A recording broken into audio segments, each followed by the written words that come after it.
Kohhran Thupuan Kumthar min kuan neng tu hau nei Isu Krista bingin jipal tu tu Kumthar ni somai ko kuai tu hi Upa K lalom kima ania tan chon tu kha ki chuan pari ani Kohhran zai pol omanga tu soi tu pastor ke zoram lua tu pui Kumthara thara tharin ti ngai thado nani in kom ba na hian Kohhran ni pui zong zong tan in pui roi puat sai ani do nani so min ko kuai tu Upa K Lalhmachhuana'n tron tu pideng min thangi B3 ani anga Kohhran pakolai zai pol omanga tu pui situ ra seng soi tu won pa chen dalri oma zanin ko kuai tu reverend ramai oma kiam te Kohhran zai pol omanga tu pui nangmal so na niam se tu pui soi tu Upa si wa lal huma in ko ba na Kohhran len ko zanin ko ba le Kohhran len ko om lenga kuai tu pi la leng zami kuang ku tu te ku at lang val ri moi lam te ku ke lan tan kima la bil tu di ar thokimi i bodies lal ning sang liana drummer lal fiat puya din na tu Kumthar ni yan Kohhran ko om login somalen ko dar so pakada an nei leva tu ta ni koi tu chu pu si lo gola ani anga kuang pu tu te langwal moi ram te le pu mu than ku ma sai lo ta bil tu pi ro ding li ani zana nen ko kan nei leva ta ni koi tu su langwal ri moi ram te ani anga kuang pu tu te pu pi si lo sang juala pu ke lan tan ki mate ani anga hatil tu email ri galri thangi keyboardist langwal wa nalhal som donga drummer alfiat puya Kungar Patian biar inform program doai thalela nili January nili nilai za inform tron tu PV lian thangpui C1 anianga tu pui Presbyterian Kohhran mingle atro ti anjiranga tu pui hong tu izorem siami in rinisa na tang hian Kohhran pungwa bin huse kan nei tron do la eta kan speaker tu chu Upa Lalhmachhuana'n Hebron revival team ani do la Kohhran mi te in trong trai la tu khiai la a thange pathian ni tron tu di lalzar moi H3 ani anga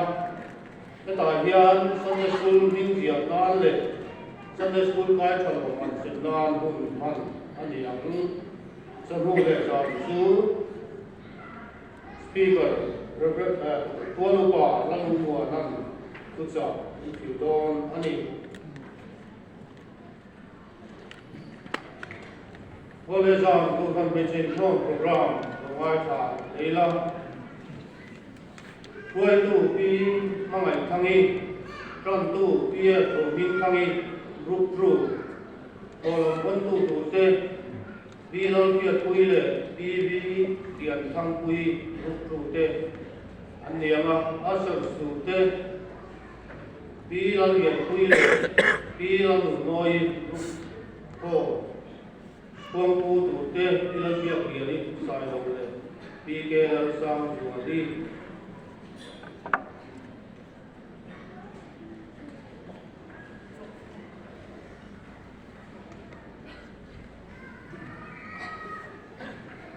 January time ko boy tu hi Reverend Ram mai ong kiam te ani anga ma boy tu te lawal ri moi ram te le u si wal boy te ani anga na bil tu biro ding li ani ei keyboardist man ti hi ei man hi electronic piano ani awangin tuna tang chuan pianist tin kan soi to ani hei kan music in charge den an lu da ani ya pianist atang tangwa ke lalhmachhuana'n drummer tangwa lalhmachhuana'n ani anga within Sunday school in Khoma pianist tu te tu chu tu si bola drummer tangwa lalhmachhuana'n tolong kon tu te ula lau san suai ula malal kiat rengi ula pisi zau nun moi ula amanda sila rin pui ula ami walau ngai saki ula wan ming liani ula sila ngai umi ula kristi lalrem ruati ula lalrin zuali ula lalrin pui te ani anga ani hi pona worship ka na mi te ani receptionist te lawal Henry ramsan thanga leader puri go lalem juala puri amiliala lawal rain lalinoma lawal Samuel lalfiat puya lawal maso kima lawal sam juala lawal Simpson albert pela sounding ti te pulau sapoma pulau rem juanga langgal soni orang dina kasuote ani don ani Kohhran Thupuan all info program awun dinga nisa koi tu usi chuang sang liana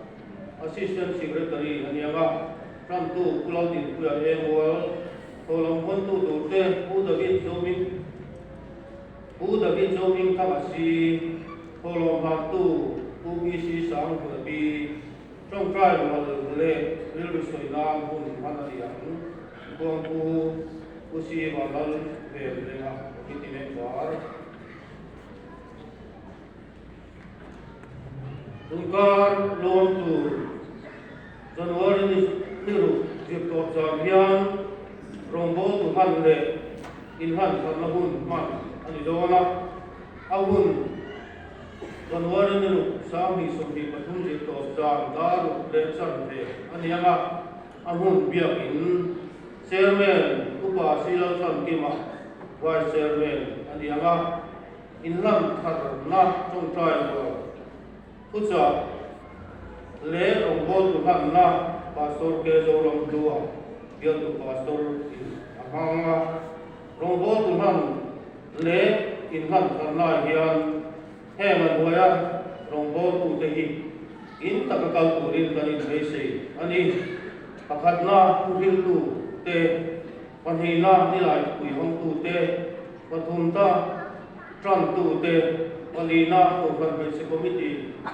member ATV committee member le Kohhran Thupuan committee member te